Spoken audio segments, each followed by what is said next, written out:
Chapter 17 The Negro Church. In the middle of the night, I woke up and went into David's room. Judy was curled up on the bed. Her suitcase was packed on the floor beside her. In the morning, she'd be leaving, just like David had done, just like Liz. After a moment, she rolled over and looked at me. "You can't sleep either?" I shook my head. Without a word, she picked up her blanket and came back into our room, the one we had shared ever since I'd been born. She lay down on her old side of the bed. Soon I heard her quiet, even breathing, but I still couldn't sleep. Not until the sky began to lighten and I heard Pretty Boy stir under his cover. My stomach hurt something awful the next morning. I wanted to stay home from school, but I didn't have a fever, so I knew Mother wouldn't let me. Daddy made a special breakfast, pancakes and bacon, but no one ate much. Judy's green suitcase sat by the door like a wart. "We'll drop you off at the bus station on the way to school," said Daddy. "I spoke to Granny last night. She'll be waiting for you in Pine Bluff." I stared at my plate, a half-eaten pancake wallowing in a pool of maple syrup. "Come on, girls," Daddy said quietly. "It's time to go." Mother gave Judy a hug and kissed her cheek. Daddy put Judy's suitcase in the trunk while Judy and I got into the car. All the way to the bus station, I rehearsed a heartfelt goodbye scenes in my head. I would say something like, "Goodbye, dearest sister of mine," and Judy would burst into tears, and Daddy would be so touched he'd relent and take us all home. But what actually happened when we reached the bus station was that Judy gave me a hug. I whispered bye, and then she was gone. I gave JT his homework as soon as I got to school. He didn't even notice that they were all wrong. After math class, I stayed in Mr. Harding's classroom again for lunch. In history, Sally was still retelling the story, though everyone at school must have heard it about 100 times by now. It was good gossip, sure. At least I might have thought so if I hadn't been about my friend. But Sally was acting like she was a hero who'd personally saved us from a Soviet invasion. It was ridiculous. All she'd done was go by the church and gone by the church. The Baptist church on South Chester. If Sally could go there, so could I. Maybe I could find Liz, talk to her. Maybe learning how or why or something would help me feel not quite so confused and alone. I pulled a piece of paper from my math notebook and thought for a moment. It would have to be a short note, no names, but somehow she'd have to know who it was from. I had an idea and scribbled furiously. "What are you writing?" Sally said. I shook my head. Nora snatched the note away before I could finish. I reached for it, but she jumped up and read it aloud. "You owe me a magic book." "What does that mean?" asked Sally. "Marley, are you studying to become a magician?" "Maybe she has an imaginary friend," suggested Nora. They both laughed. The bell rang and Miss Taylor rapped on her desk. I didn't even bother trying to get the note back from her. It was short. I could just write it again. That afternoon, I rode my bike over to the Baptist church. I was worried about finding it since I'd never been there before, but I'm good at reading maps, and I didn't have any trouble. It wasn't until I got there that I remembered what my father had said about staying away from Liz. I glanced around the parking lot. Was someone going to jump out and call me a race mixer? Steal my bike? Beat me up? But the parking lot was empty. Finally, I left my bike in the bushes and went inside. The Baptist church looked like a lot of the Methodist ones that we went to. Pews, altar, a couple of stained glass windows. A colored man in a dark suit and tie came up to me. He had short hair, was clean-shaven, and had that serious yet helpful expression on his face, just like the Reverend at our church. I wondered if they practiced it in the mirror between services. "Hello," he said. "I'm Pastor George.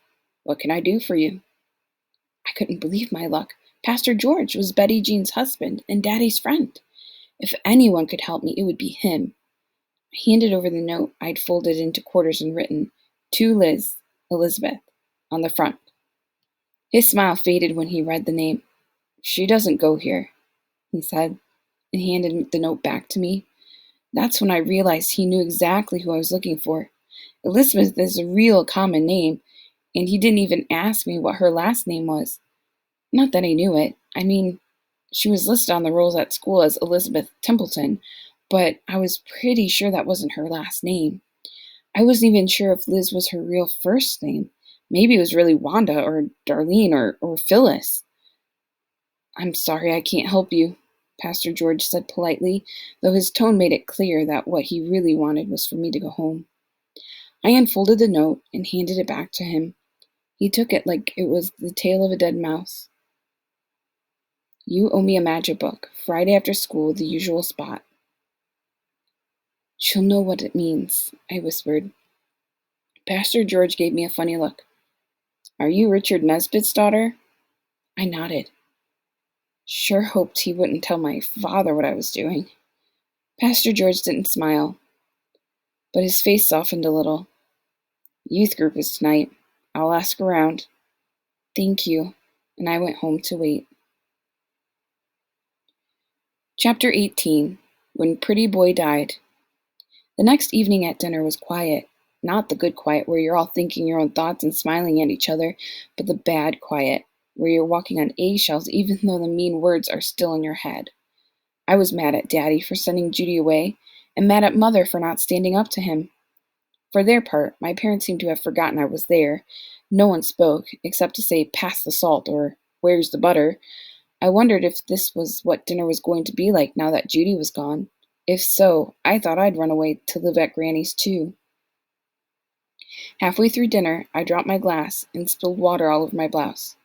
Excuse me, I said, and it sounded way too loud, and I stood up and went into the kitchen.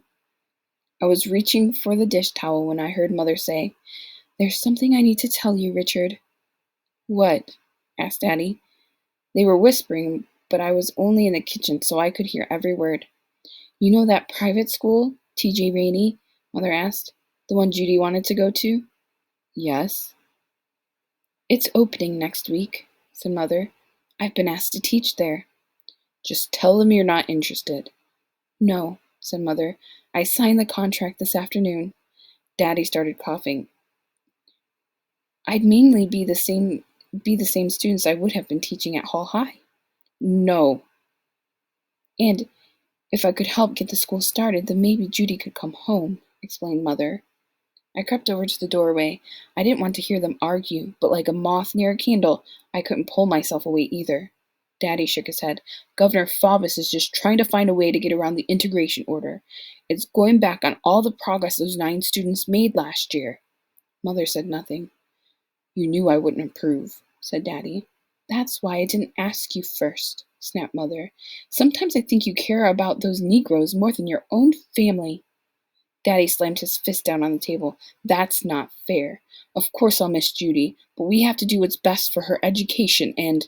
Mother stood up and walked out of the room. Daddy threw down his napkin like he was going to follow her, then changed his mind and sat with his head in his hands. I wanted to sneak off and hide under my covers, but I couldn't reach my room without going through the dining room. I considered going to the back door and climbing in my bedroom window like a burglar, but it seemed simpler to wait and see if Daddy would leave too.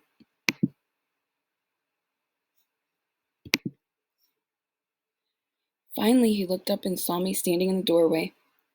Marley, Daddy said automatically, we weren't, but I guess he realized there was no point in lying, because he sighed and sat down. Sit down and finish your dinner. I didn't want to, but I didn't want to storm off like Mother either. I decided to keep the peace. I would take the high road and go sit down, even if I couldn't eat a bite. We're all feeling stressed, and Daddy rubbed his eyes. You're probably pretty angry with me. I didn't answer. The answer to that question was yes. Daddy took a deep breath. Do you remember when we thought Pretty Boy had died? I wasn't in the mood for a bedtime story. Pretty Boy was singing away in my room right now, so I was pretty sure he had lived through whatever misfortune had befallen him.